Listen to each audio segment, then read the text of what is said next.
Okay, Linsu, let's start.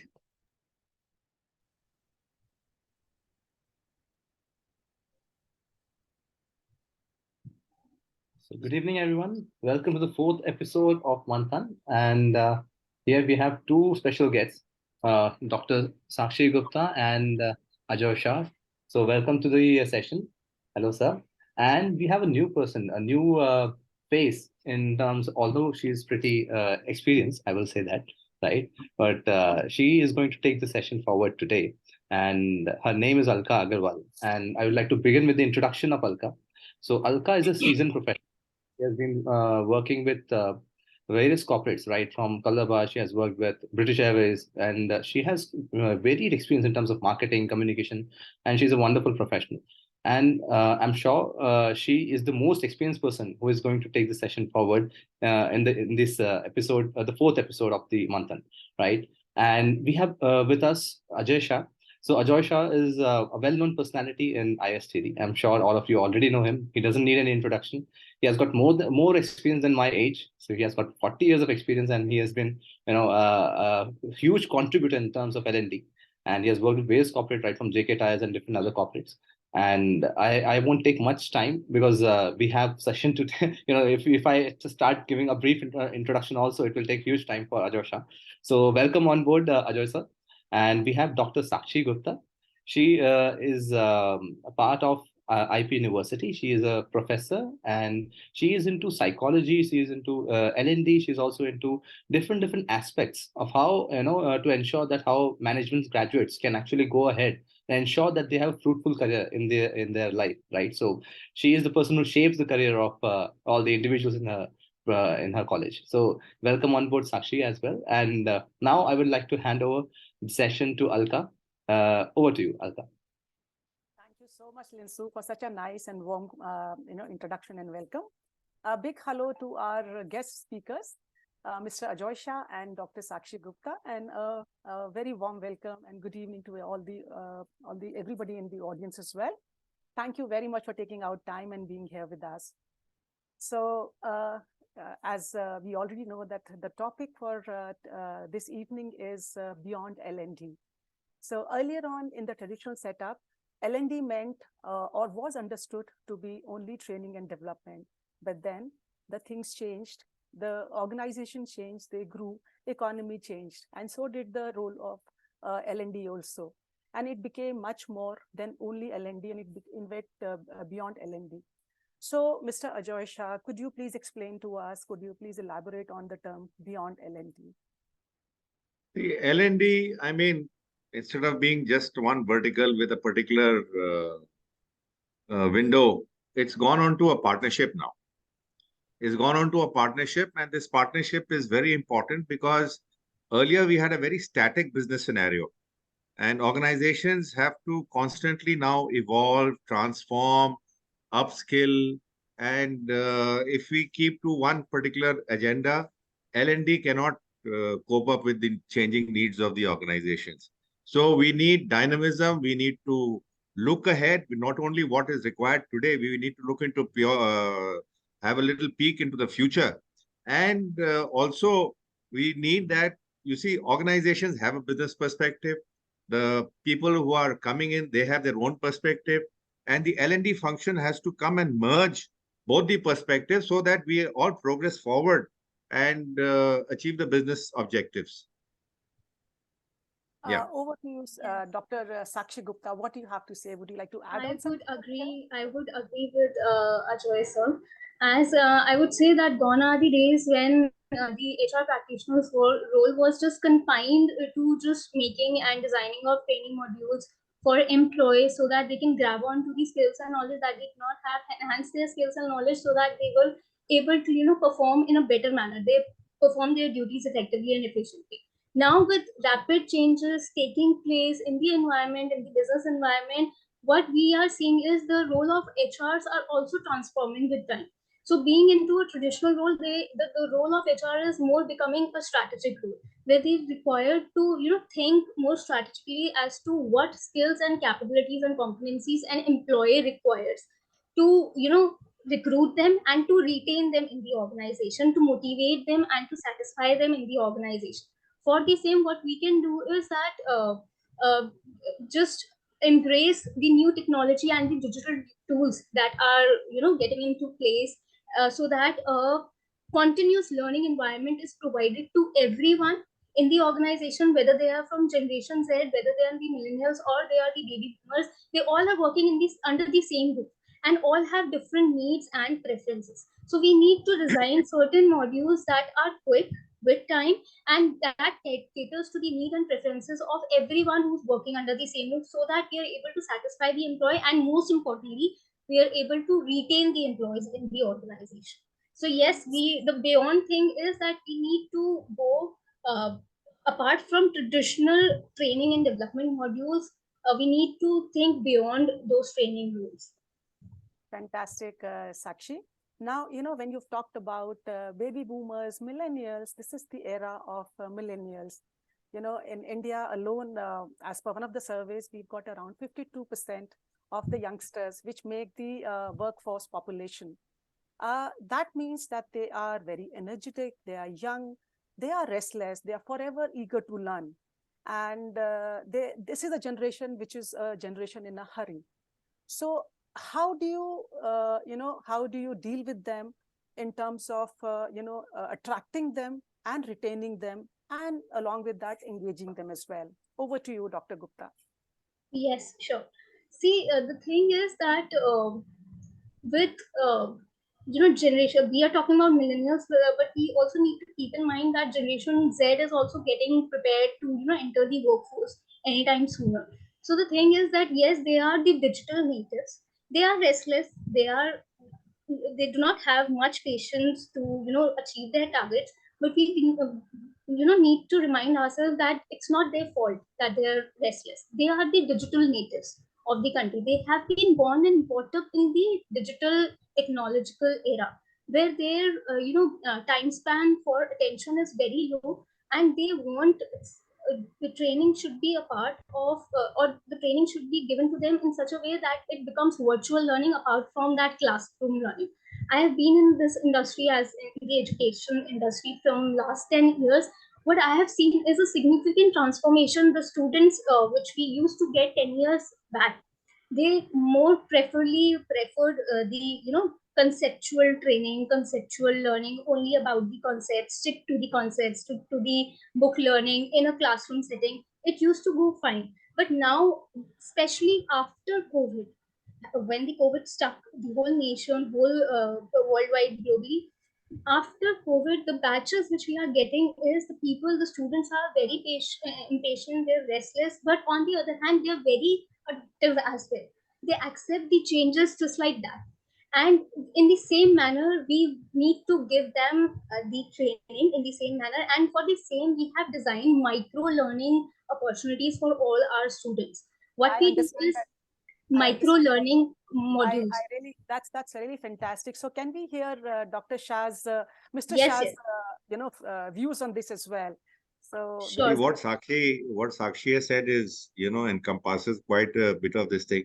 But I would just like to add to it. I mean, that we have to calibrate their expectations. yes, What I find is that when they come with a certain set of expectations and we've got our own fixed deliveries, then there is a clash, there's a mismatch. And you can see that when they walk in for or even join a program, there is a certain amount of cynicism. We know it all. What is it that you're going to tell them? And exactly. and we know it all. And what is it that you're going to tell them? But when you are able to get them to visualize, when you are able to get them to understand that the world, that there is one world here and there's another world outside and there's another world on the ground. And when you feel that you are providing them a solution, that is when they start listening to you. Absolutely. So we have to ourselves have to be very grounded to reality. And that also applies to little bit to the organizations. For organizations, sometimes training is, okay, fine, kya hua? You'll find, I've heard questions like, isse kya hoga? What is going to be the outcome? You cannot calibrate. Training is one aspect, learning is one aspect, where we sharpen our skills, we upgrade their skills. But the outcome is that when a person finds it comfortable to meet his responsibilities without stress and he can attribute it to training, that is when he listens to you and he comes back to you. So we have to be very, very particular as to what we are doing instead of just giving our notion. So in that, we have to go do a little deep dive into what they really need and calibrate what we know and what they should know. And try to make them understand that what is the actual relevance behind the topics that we are, teaching you or training you with. It's very important. Can't agree with you more on this. Fantastic. So now, what we see is the world is shrinking. The companies, they are going outside of their countries, and that's how in India also we have multinational companies. The companies are going across the globe, right? And because of this, there are people who are working with diverse background, as a result of which there's an increased focus on diversity, inclusion, and equality. These are very, these can get very tricky also. So how do you handle this? And along with that, the harmony of the organization. Over to you, Sakshi, now.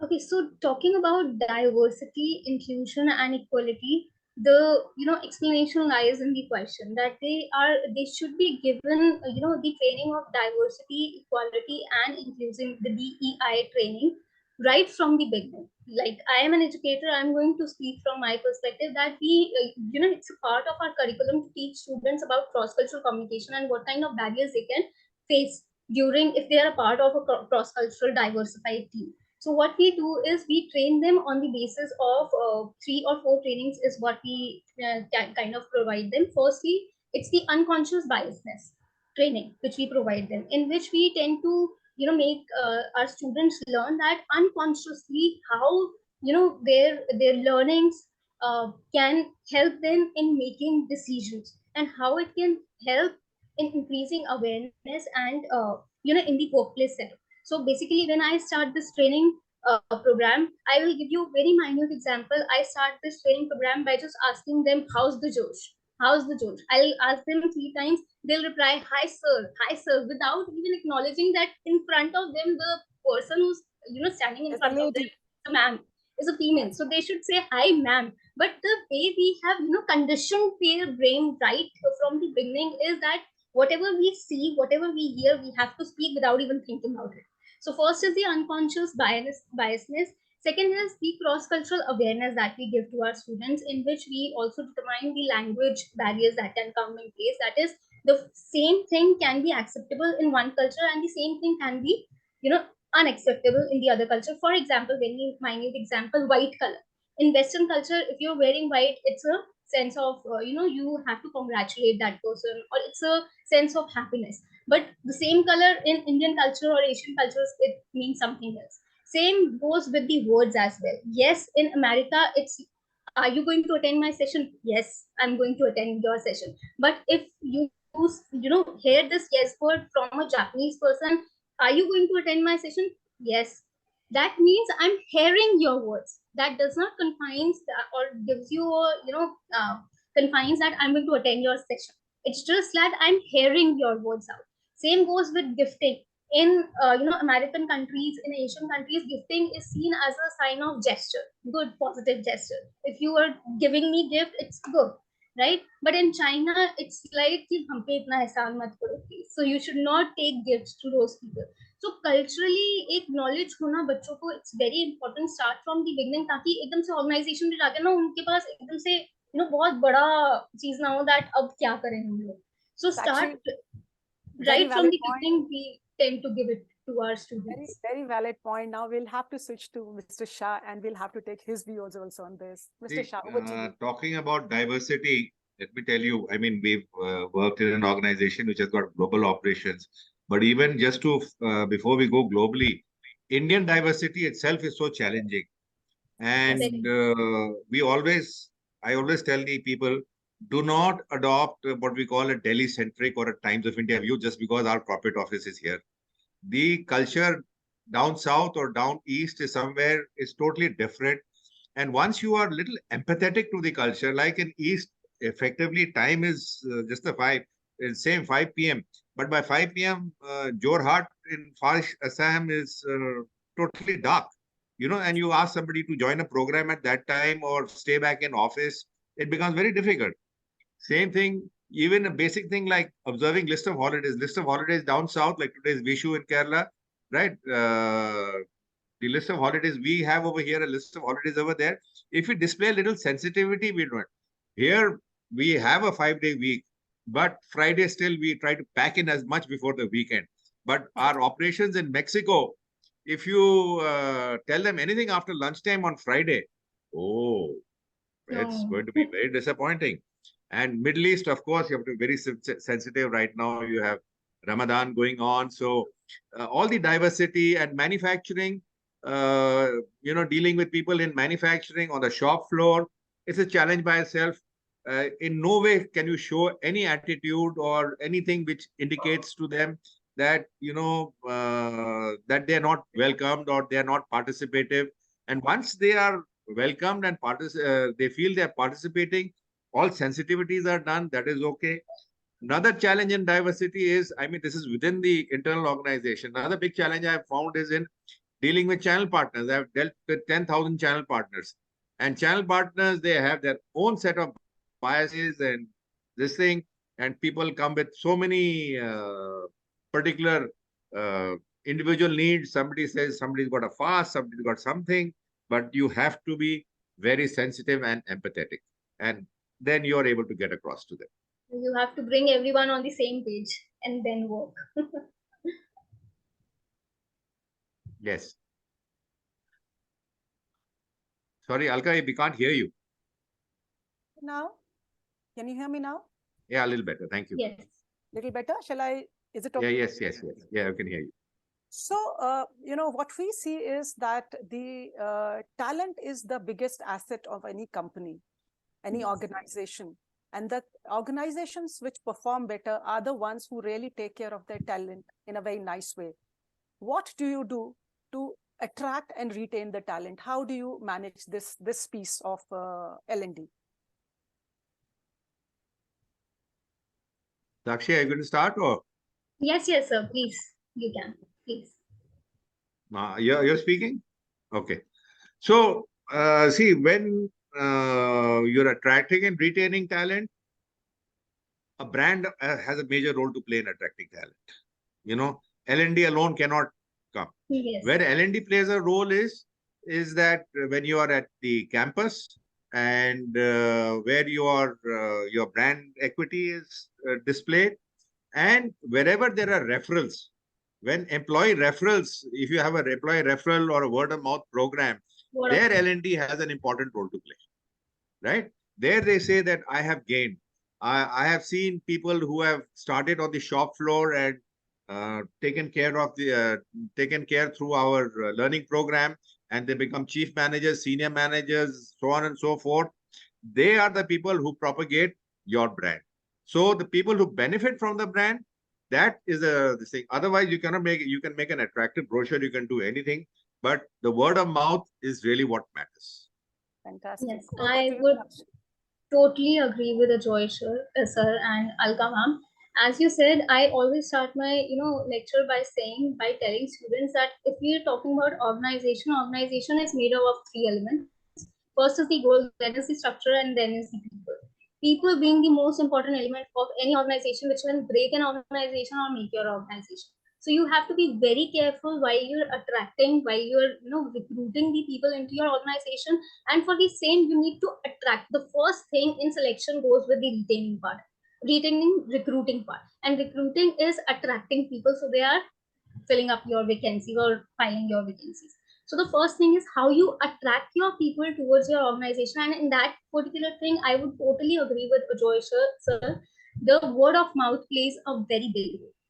Talking about big companies like Google, Deloitte, everyone wants to be a part of these organizations. Word of mouth and the policies and training and development methods and how they keep their employees satisfied and motivated in their organization is what matters. So this is what it is, that once you have recruited that person into your organization, selected that person into your organization, now it's your role that how you can retain that person into your organization. Because that if you have recruited that person, it's talent acquisition. So talent acquisition is that he is a talented person. He wants your organization, but your organization wants that person to remain in your organization more than anything else. क्योंकि अगर उसने आपकी organization छोड़ दी, then he's going to switch to your competitor, and that's not I'll going just to be briefly good. add to what Sakshi said and to what I was saying. I have known campus people ringing up their one batch senior who have joined us, how's the organization? Yes, You totally. know, they All check back with networking, their it's all word of mouth. seniors कि वहां पे क्या हो रहा है, कैसे हो रहा है, should we join or not join? You Yes. know, all Fantastic. that sort of thing happens. I totally get that and totally buy that. Exactly. So now we are currently in a VUCA world, जहाँ पे कि there's a huge need for upskilling, reskilling and cross-skilling. So बड़ी beautiful terms हैं सुनने में तो, but what is it, that we understand by them, and how do you manage to kind of, ensure that these things are taken care of and ये beautiful चीजें beautiful बनी रहें? How do you do that? So we've all heard the term blue collar and white collar. Yes. There is also something called new collar now, right? When people, and this emerged during primarily since post 2016, IBM started it. This new collar thing is something which we all should be doing in a little area of our own. Everyone, I believe, has got three A's, First of all is your aptitude, then is your application level, and then is your attitude. Somewhere or the other, you have to see how adaptable the person is, how willing he is able to change, take up responsibilities. There is two sides of people I find. One is that they're not willing to even move out of their hometown. One set of people is who are willing to take a risk and move out, right? But increasingly, the people who are willing to take a risk and move out, they have to be nurtured. And we are very lucky now that there are many short programs that can be done. There have been a lot of self-learning is done. So upskilling and OGT has become even more important, on-job training. So on-job training, when they do it, we adapt it, we see it. Like we had different functions. We have sales, service, we had commercial, and we found people from the commercial function who were particularly responding well to business needs. We brought them into the front line. So aptitude and attitude is very important, and there we have to be a little bit particular about seeing his overall performance, seeing how it is there, and this suggest a short-term program. And these days, many people are willing to take up short-term programs on their own also, other than what the company is providing them. I guess after COVID, the dynamics has changed in such a manner that we can have learnings and trainings modules provided to the people who actually want them in hybrid module, hybrid So, mode. So a person, yes. No. So we are running a little short of time because this is a bite-sized learning. So we'll have to take the last one. So we are in 21st century, and this is the era of technology. And technology has made bacha buda ek saman. Everybody is using technology from toddler to a 90-year-old also. I'm sure you are using technology as well. So how and what technology are you using? Kya kar rahe ho aap technology ka? Kya platform? See, what we have tried to do is that fortunately, before the lockdown, we went into what we call learning at the convenience of your hand, and everything was on your digital device. Yes. So that really helped, and it accelerated whatever mindset was there against it from the learner, from the organization, and just took off after during the pandemic. And we, in fact, sustained our activity during the pandemic. We enhanced it. We were able to reach out to geographies. So from a learning app to a portal to literally creating a virtual office for our people, we've leveraged technology fully. Fantastic. To sum it up, to keep it in a very short form. Yeah, Sakshi. Same.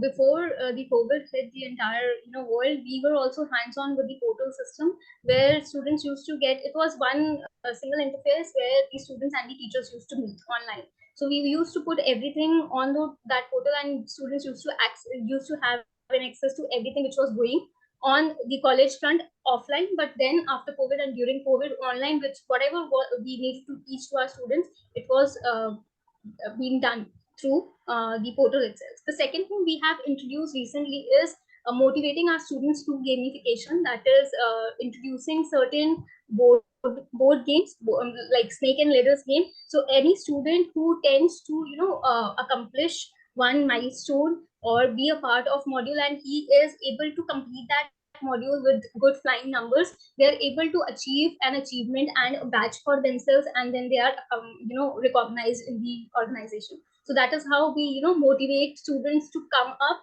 and join our modules and join our training programs like that. Fantastic. And plus, you could give them a nudge also.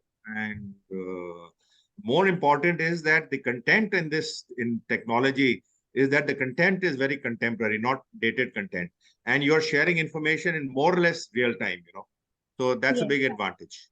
So, Mr. Shah and Dr. Sakshi, now we are running short of time, but I think we'll just probably have 1 minute and we'll take the question from the audience now. So it says, what according to you is the best model for measuring ROI of learning and development programs in terms of its efficiency and effectiveness? And this is see, there are many ways of doing it, and I think we are still learning how to do it, right? Because effectiveness, you go look at the Kirkpatrick model or you look at whatever you do, right? Ultimately, what happens is that how do you perceive that your results are achieved or not? And of course, what is your outreach? What is your input and what is the output? It's very much qualitative. In terms of results, sometimes it becomes very difficult because an organization's business results cannot be attributed entirely to good performance or bad performance be attributed to training. But definitely, we can take a fair bit of credit. So your organization, subject to very bad adverse market conditions, you can take a bit of good credit. Thank you very much, Mr. Shah. And thank you, Dr. Sakshi Gupta. I think, the discussion has been very, very insightful, and we've got a lot of information regarding what does beyond L&D mean. Now, I'll pass on the mic to Dr. Walia for her inputs, views. If she has something to say, please go ahead. Thank you so much. In fact, it was very well handled. What I would say, the topic itself is so exciting, L&D and beyond. I will just put it across in a very simplistic manner. That is, first one I would say is user managed skills. When I say user managed skill, which means what I witnessed in the next year, we expect to see skills which is remain at the forefront of the conversation, but forget skills taxonomy is ruling the approach. So more and more organization will begin to empower their teams to drive their own skills progression. The second one I would talk about is data is equal to development. So data literacy is improving across organization, and making more use of data in decision making is going to be so important. I think it's next half a decade, we are all going to be very smarter in our approaches to use the data. And you will see that learning platform features will have to evolve to support all this thing. And I love the 3 A's, which Ajoy sir mentioned: aptitude, application, and attitude. It's all going to come into this, right? And definitely, the third, which one is the most close to my heart, which is coaching and mentoring. There is already a lens on how coaching can lead to a greater development impact. And we are actually, seeing this in the senior level, that is the C-suite level. There is an internal coach at organization, and they want to tap their own potentials in the organization so that they outperform and increase the learning opportunities and help the businesses to achieve their wider objectives. So kudos to each one of you, and thank you so much. So I thought I'll give this insight. Thank you very much. I think it's been a fantastic session. Thank you, beautiful audience, for taking out time and being a part of this episode 4. Now, over to Linsu. I think he's just eager to make some announcement. Linsu, over to you now. Yeah, thank you. I'd like to thank the organization. It's a wonderful this thing. We'd love to go on chatting, but unfortunately we have time constraints. So thank you, Dr. Anubha. Thank you, Linshu. Thank you, Alka, Sakshi. Thank you so much. And thank you for all the people on the audience with us. Thank you. Thank you so much, everyone. Thank you, Linsu sir. Anubha ma'am for giving this opportunity Oh, to my come dear. up as a speaker in such a wonderful initiative by ISTD. Thank you, Alka ma'am. You moderated in a very well manner, and Ajoy sir, obviously. It was great having a word with you online. I hope we get a chance to meet offline as well Sure, anytime sure. soon. So I would like to call our Honorary Secretary Ajay Sahu, sir. Are you there, sir? Didn't join the call. Ajay, sir, are you there? Okay. So maybe Linsu do the honor of announcing the initiative the Delhi chapter is going to do. Well, thank you so much, Anubha ma'am. The thing is that, we all are waiting for something very specific, right? So if we talk about, people were asking, like, when can we meet? How can we go ahead and meet? We just, Sakshi also said that we would like to meet in person. So here's the opportunity, Sakshi. We are going to launch Dynamic Delhiite Club, wherein we'll have coffee and conversations. So it will start from 22nd of April. So every fourth Saturday of the month we'll be meeting. So this is the agenda. You can see the kind of the agendas that are there, right? So on 22nd April, book read, then we have movie time, then we have yoga and mindfulness. So different agendas are there. So right, and apart from that, it will be an open house conversation. So we would like to invite you on behalf of ISTD.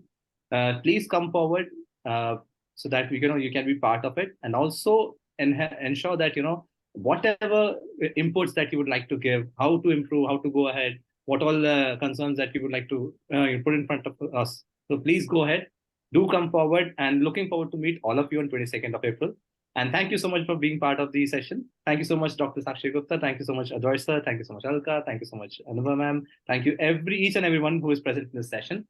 Thank you for being here in the 4th episode of Manthan. Thank you so much. Take care. Also, Bye-bye. thank you so much. Thank you. Bye. Thank you. Bye.